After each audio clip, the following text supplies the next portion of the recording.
मादा जनन तंत्र इतनी आसानी से। चलिए शुरू करते हैं, देखते हैं क्या है मादा जनन तंत्र।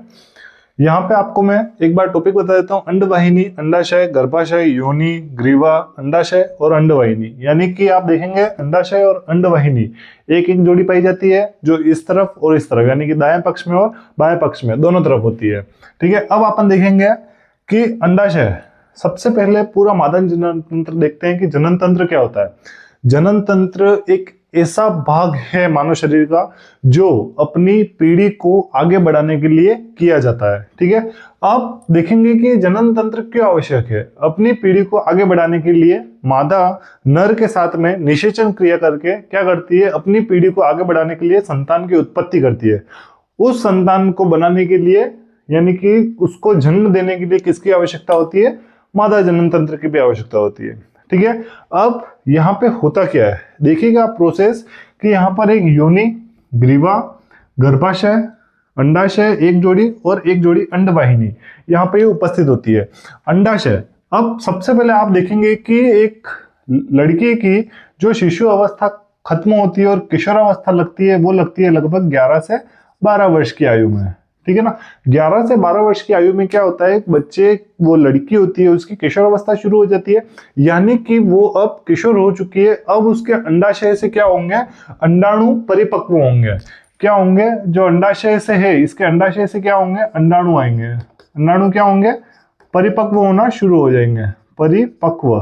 ठीक है ना, अब क्या होंगे ये देखना, यहां से अंडाणु कहाँ आएंगे, फेलोपियन ट्यूब में आएंगे। ठीक है, थोड़े से दिन, एक दो दिन कुछ यहाँ पर रहेंगे फेलोपियन ट्यूब यानी कि अंडवाहिनी में।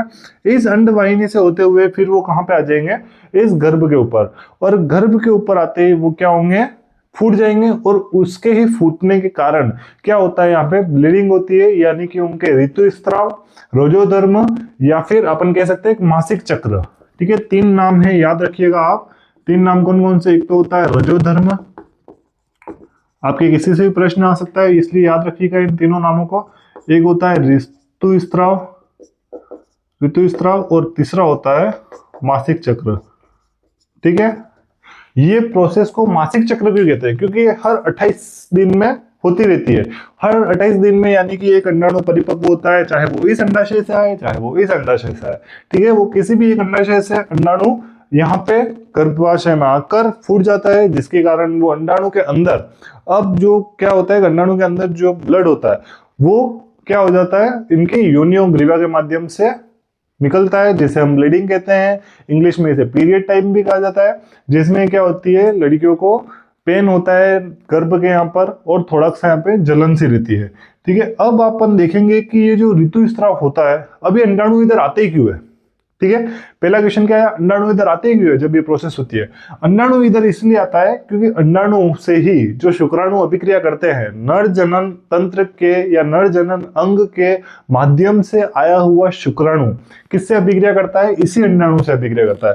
ठीक है, तो अपन देखेंगे कि जब अंडाणु की अभिक्रिया, अंडाणु की अभिक्रिया किसके साथ में हो जाती है, शुक्राणु के साथ में। ठीक है, शुक्राणु के साथ में जब इनकी अभिक्रिया हो जाती है तो यहाँ पे ये क्या हो जाता है, अंडाणु निषेचित हो जाते हैं। ठीक है, निषेचन हो जाता है, और इसी निषेचन से क्या जन्म लेता है, एक शिशु, एक बच्चा जन्म लेता है, चाहे वो लड़का हो चाहे वो लड़की हो। ठीक है, वो क्रोमोसोम के ऊपर डिपेंड करता है। क्रोमोसोम भी अपन आगे आराम से समझेंगे। अभी अपन देखते हैं कि अंडाशय, अंडाशय से अंडाणु आया, अंडवाहिनी में रुका, और अगर उसको शुक्राणु नहीं मिलेंगे। अब शुक्राणु कब मिलते हैं, शुक्राणु मिलते हैं विवाह संपन्न होने के बाद में। ठीक है, शादी हो जाने के बाद में अब वो नर और मादा जब क्या करते हैं, निषेचन क्रिया करते हैं। ठीक है, मिथुन क्रिया करते हैं। उस मिथुन क्रिया में क्या होते हैं, उनके ये दोनों निषेचित हो जाते हैं, और निषेचित होने के बाद में उस लड़की के अंडाणु से निषेचन होने के बाद में क्या हो जाता है, ये शिशु का जन्म हो जाता है। फिर अपन देखेंगे गर्भ। गर्भ तो आप सब जानते ही हैं, गर्भ क्या होता है, गर्भ वह जगह है जहां बच्चे जो जन्म लेना शुरू करता है वो अपने 9 महीने कहाँ पे गुजारता है, कहाँ पे निकालता है, गर्भ में।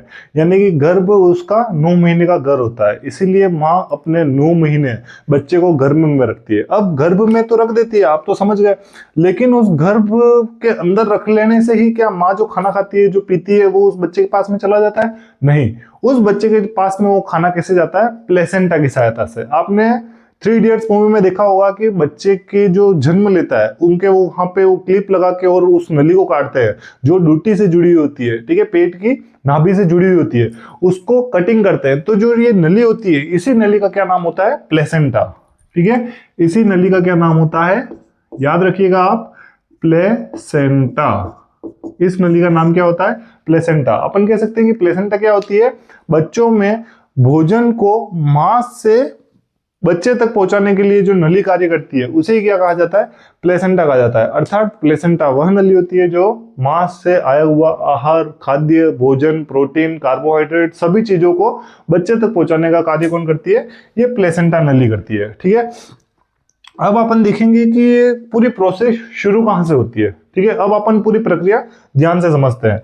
सबसे पहले आप देखिएगा कि योनि और ग्रीवा के माध्यम से शिश्न, जब नर जनन अंग का शिश्न भाग होता है बेलनाकार अंग, जो इस योनि ग्रीवा के माध्यम से इस मादा जनन तंत्र में क्या होता है? एंटर होता है। ठीक है, और अधिक बार उनके मोशन, ठीक है ना, गति के कारण क्या हो जाता है कि उसके शुक्राणु निर्माण हो जाता है नर जनन अंग का, और वही शुक्राणु यहां से होते हुए प्रवेश कर जाते हैं कहां पे? मादा जनन तंत्र के अंदर। अब यहाँ पे क्या होता है? अंडाणु होता है। ये देखिए, आप इधर आराम से आसानी से समझ सकते हैं। ये इस प्रकार अंडाणु होता है। ठीक है, ये अंडाणु की दो लेयर होती है जिसके ऊपर ऐसे इस तरीके से अंडाणु होता है। इस अंडाणु के ऊपर सब शुक्राणु, यानी कि आप ये देखिएगा कि शुक्राणु अधिकाधिक मात्रा में शुक्राणु उत्पन्न होते हैं। ये शुक्राणु जब मादा जनन अंग के अंदर प्रवेश करते हैं तब आधे शुक्राणु इस वाली अंडवाहिनी में, आधे शुक्राणु इस अंडवाहिनी में प्रवेश कर जाते हैं। अब अंडाणु कितने? यहाँ पे केवल और केवल एक अंडाणु होता है। या तो वो अंडाणु इधर होगा या तो वो अंडाणु इधर होगा। इन दोनों में से एक अंडाणु उपस्थित होगा।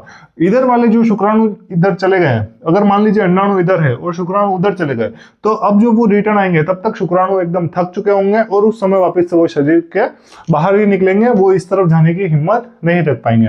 अब देखते हैं कि इधर जो शुक्राणु गया है, ठीक है, अब वो इधर वाला शुक्राणु, जब बहुत सारे शुक्राणु इधर भी गए, लगभग लाखों करोड़ों की संख्या देख लीजिए आप।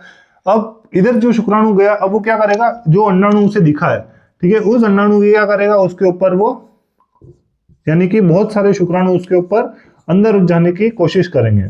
ठीक है, यहाँ पे क्या होंगे? बहुत सारे शुक्राणु होंगे जो इस अंडाणु के अंदर जाने की क्या कर रहे हैं? कोशिश कर रहे हैं। लेकिन इतने सारे शुक्राणुओं में से केवल और केवल एक शुक्राणु जो पावरफुल होगा, सबसे ज्यादा पावरफुल, वही शुक्राणु इसके अंदर एंट्री कर पाएगा और वही शुक्राणु एक बच्चे को जन्म देगा। ठीक है, यानी कि मान लीजिए ये कोई अंडाणु था और इसके ऊपर ये लेयर थी और किसी एक शुक्राणु ने जगह बनाकर क्या हुआ? ये एंटर हो गया। ये अंडाणु वापस से ब्लॉक हो जाएगा और ये अपने अंदर किसी भी शुक्राणु को प्रवेश नहीं करने देगा। फिर यहाँ से जितने भी बचे हुए शुक्राणु हैं वो बाद में आसानी से निकल जाएंगे और फिर क्या होगा? यहाँ पे उस अंडाणु का निषेचन प्रारंभ हो चुका है। ठीक है, अब ये अंडाणु आया कहाँ से? अब अपन देखेंगे अंडाणु आया अंडाशय से। लेकिन अंडाशय में भी कैसे तैयार हुआ? अंडाशय में एक एंजाइम पाया जाता है। आप ये याद रखना हार्मोन, कि इधर मादा जनन तंत्र में कौन सा हार्मोन पाया जाता है, 1 नंबर का क्वेश्चन आ सकता है। ठीक है, तो मादा जनन अंग में कौन सा हार्मोन पाया जाता है? जिसके 2 नाम है, आप कोई सा भी याद रखिए। एक तो है प्रोजेस्टेरोन और एक है एस्ट्रोजन। ठीक है, एस्ट्रोजन, प्रोजेस्टेरोन या एस्ट्रोजन हार्मोन इसके अंदर पाया जाता है, जो क्या करता है?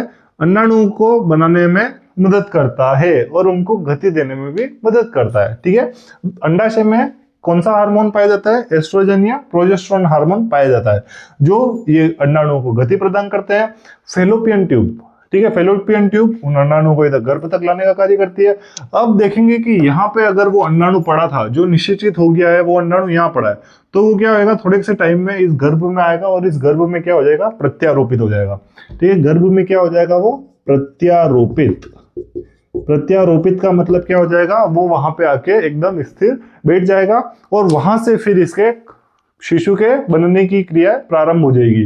ठीक है, 1 मंथ निकलेगा, 2 मंथ, 3 मंथ, ऐसे धीरे धीरे क्या होगा? शिशु अपना आकार लेगा, आकृति लेगा, ढाल लेगा। ठीक है, सब चीजों को ग्रहण करेगा, ऊर्जा होगी, एनर्जी होगी, और जो चीज माँ के साथ में हो रही है, जो संगत माँ के साथ में है, वही बच्चे के ऊपर आएगी। ठीक है, अब उस समय क्या होगा? ये गर्भ धीरे धीरे बड़ा होएगा, साइज बढ़ेगी इसकी, और वो उस एक टाइम आएगा जिसमें क्या हो जाएगा, बच्चा बड़ा हो चुका होगा और वह इस दुनिया में जन्म ले चुका होगा। ठीक है, जन्म कहाँ से होगा? दो तरीके हैं जन्म होने के, एक तो होता है ऑपरेशन डिलीवरी और एक होती है नॉर्मल डिलीवरी। ठीक है, नॉर्मल डिलीवरी में क्या होता है कि जो शिशु गर्भ में था उसको ग्रीवा के माध्यम से ही क्या करेंगे, एग्जिट यानी कि बाहर निकाल देंगे, तो ये नॉर्मल डिलीवरी हो जाएगी। ऑपरेशन डिलीवरी में क्या होता है कि गर्भ के ऊपर कट लगा के उस बच्चे को बाहर निकाला जाता है और फिर वापस से उसकी सिलाई कर दी जाती है, यानी कि टाके ले लिए जाते हैं, यही हमारी ऑपरेशन डिलीवरी होती है। ठीक है, अब यहाँ पे इस मादा जनन अंग के अंदर और अपने छोटे मोटे कुछ क्वेश्चन हो तो मैं देख लेता हूँ। अंडवाहिनी हो गया अपना, जैसे कि अब आपने एक क्वेश्चन सुना होगा कि जो नसबंदी होती है, ठीक है, मादाएं अपनी नसबंदी क्यों करवा देती है? जब उनके शिशु हो चुका है, शिशु होने के बाद में वो क्या करवा देती है, इस फेलोपियन ट्यूब को कट करके और सिलाई करवा देती है, यानी कि ब्लॉक कर देती है। इसी ब्लॉक करने की वजह से क्या होता है कि कोई भी अंडाणु अब वो गर्भ तक नहीं आएगा, फेलोपियन ट्यूब उसे वहां तक लेकर ही नहीं आएगी, क्योंकि हमने फेलोपियन ट्यूब को लॉक कर दिया है। ठीक है, इस लॉक होने के कारण यहाँ पे अंडाणु नहीं आएगा, तो नॉर्मल सी बात है कि बच्चा भी नहीं होगा। ठीक है, तो यही प्रोसेस है कि नसबंदी से क्या हो जाते हैं, फिर बाद में बच्चे ना होने के कारण बढ़ जाते हैं। ठीक है ना, अब इसमें अपन के और कुछ बाकी नहीं रहा है। मादा जनन अंग बहुत ही छोटा सा तंत्र है, लेकिन बहुत डीपली तंत्र है। यहाँ पे ये रजोधर्म, ऋतुस्राव, मासिक चक्र, इन चीजों को समझना, इनके ऊपर रिसर्च करना।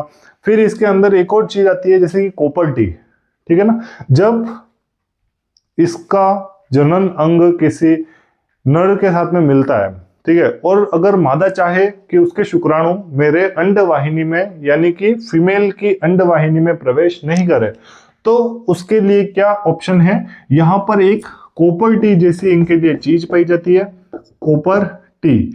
इसके यूज से क्या हो जाता है कि वो यहाँ से ग्रीवा के माध्यम से खुद फीमेल ग्रीवा और योनि के माध्यम से वो खुद क्या कर दे, इस टी को अंदर लाके वो छोड़ती है, तो क्या हो जाता है, यहाँ से ये देखिए टी ऐसे खुल जाती है।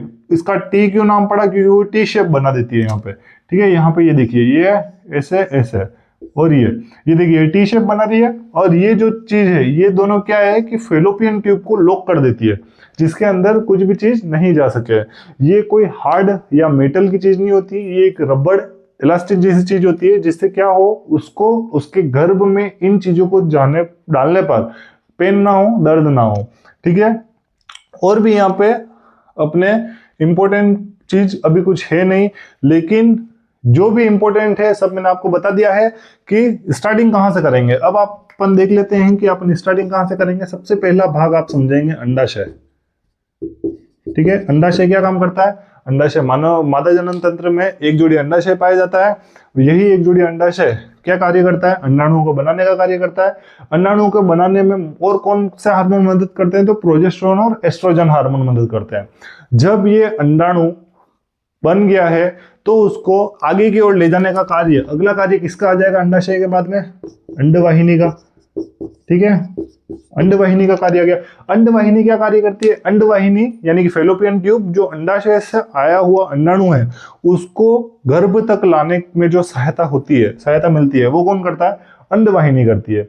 और जब भी आप याद रखिएगा, जब भी शुक्राणु मादा जनन अंग में प्रवेश करते हैं तो अंडाशय तक नहीं जाते हैं, वो केवल और केवल अंडवाहिनी तक जाते हैं और अंडवाहिनी पर ही उपस्थित अंडाणु को निषेचित करके वापस से लौट आते हैं। ठीक है, सब के सब अंडाणु एक साथ नहीं जाते हैं, केवल और केवल एक अंडाणु, एक शुक्राणु होता है जो अंडाणु के अंदर प्रवेश करता है और उसको निषेचित करके शिशु को जन्म देता है। ठीक है, अंडवाहिनी का कार्य भी आप समझ गए। फेलोपियन ट्यूब जिसको अगर लॉक कर दिया जाए तो ये नसबंदी हो जाती है, और अगर खुली रहेगी तो ये अंडाणु को अंडाशय से गर्भ की तरफ तक लाने में मदद करेगी। ठीक है, फिर अंडाशय अंडवाहिनी के बाद में अपन देखते हैं गर्भाशय।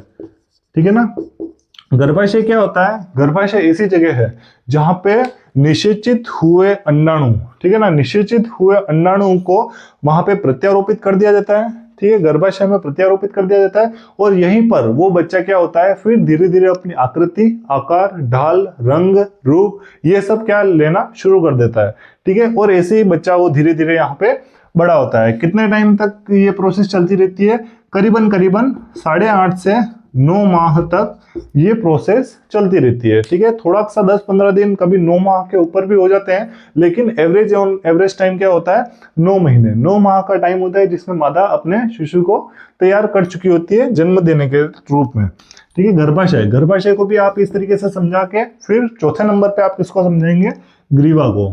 ठीक है, ग्रीवा क्या होती है, ग्रीवा एक ऐसा एंटर पॉइंट है जहां से शुक्राणु बॉडी के अंदर प्रवेश करते हैं। ठीक है ना, मादा के अंदर यदि हमें मादा जनन अंग में अगर शुक्राणु को एंटर करवाना है, पहुंचाना है, तो हमें क्या करना पड़ेगा, ग्रीवा से एंट्री लेनी पड़ेगी। ठीक है, ग्रीवा को एंटर करना पड़ेगा। फिर उसके बाद में आप देखेंगे पांचवा आ जाता है योनि। ग्रीवा से आने वाला पहला भाग जो होता है वो कौन होता है, योनि होता है। ठीक है, ग्रीवा से पहले हमें योनि को क्रॉस करना पड़ेगा। योनि के बाद में जो सेकंड एंटर पॉइंट आएगा वो कौन आएगा, ग्रीवा आएगा। ठीक है, ग्रीवा में ही क्या होता है, शुक्राणु प्रवेश करता है और वो अंडाणु को निषेचित करके वापस से गर्भाशय तक लाता है और गर्भाशय में उसको 9 माह तक माँ बड़ा करती है। खाना कहाँ से खिलाती है, अपन ने देख लिया, खाना खिलाती है वो प्लेसेंटा से।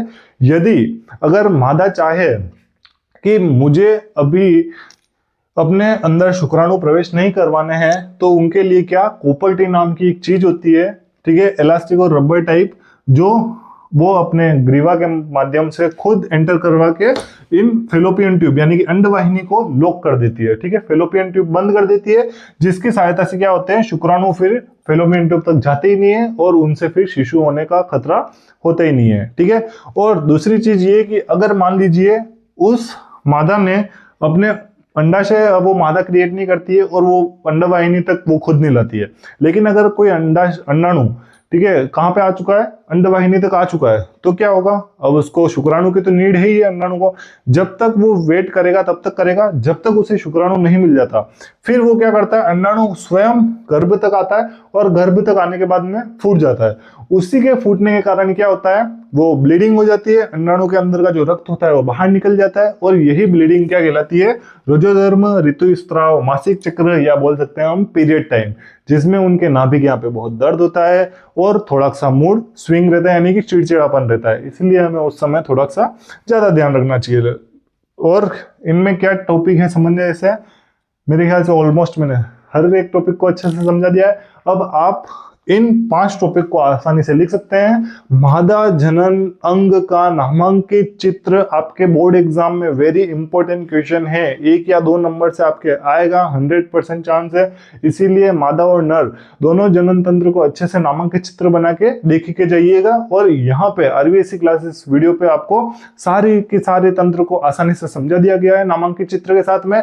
सभी तंत्रों को आप अपनी भाषा में आसानी से लिख सकते हैं, बस उसकी भाषा साइंस की भाषा होनी चाहिए। और याद रखिएगा कि आरबीएससी क्लासेस हितेश पर आपको सभी तंत्र के अलावा मैथ्स की भी सभी वीडियो एकदम इसी बेसिक टू कॉन्सेप्ट के साथ में पढ़ा दी गई है। अगर आपने वीडियो नहीं देखी हो तो फटाफट देख लेवे, और चैनल पर नए हो तो सब्सक्राइब कर लेवे, लाइक कर लेवे। आपको ऐसे ही टाइम टू टाइम नए से नई गाइडलाइन मिलती रहेगी और बोर्ड एग्जाम में आपको अच्छे से अच्छे नंबर लाने की गारंटी मिल जाएगी। ठीक है, अब अपन देखते हैं कि यदि कभी कभी बात आती है जुड़वा होने की। जुड़वा कब होते हैं, ट्विंस। तो ट्विंस 2 कंडीशन में होते हैं कि एक तो अगर मान लीजिए कि 2 अंडाणु निषेचित हो गए, ठीक है, कोई 2 अंडाणु, इधर भी शुक्राणु ने प्रवेश कर लिया और इधर भी किसी एक शुक्राणु ने प्रवेश कर लिया, तो जब 2 अंडाणु निषेचित हो जाते हैं तब 2 जुड़वा यानी कि 2 बच्चे होने की क्या हो जाती है, संभावना उत्पन्न हो जाती है। और दूसरी कंडीशन कब आती है, जब एक ही अंडाणु में 2 शुक्राणु प्रवेश कर जाए। ठीक है ना, इस समय में भी क्या हो जाता है कि वहां पे हमें शुक्राणु, ये ट्विंस पैदा होने की कंडीशन पता चल जाती है। यही ट्विंस का भी ये याद रखिएगा आप। बाकी मादा जनन तंत्र बहुत इजी तंत्र है, आप आसानी से याद रख सकते हैं, समझ सकते हैं सभी चीजों को। बस एक ये प्रोजेस्टेरोन और एस्ट्रोजन, ये हार्मोन का नाम याद रखिएगा। आपके दिखते स्थान में या एमसीक्यूज में आ सकता है कि मादा जनन तंत्र का अंदर कौन सा हार्मोन पाया जाता है, तो कौन सा हार्मोन पाया जाता है, एस्ट्रोजन या प्रोजेस्टेरोन हार्मोन पाया जाता है। ठीक है, वीडियो अच्छी लगी हो तो लाइक कर दीजिए और ऐसे ही मजेदार वीडियो के लिए बने रहिए आरबीएससी क्लासेस हितेश पर। Thank you.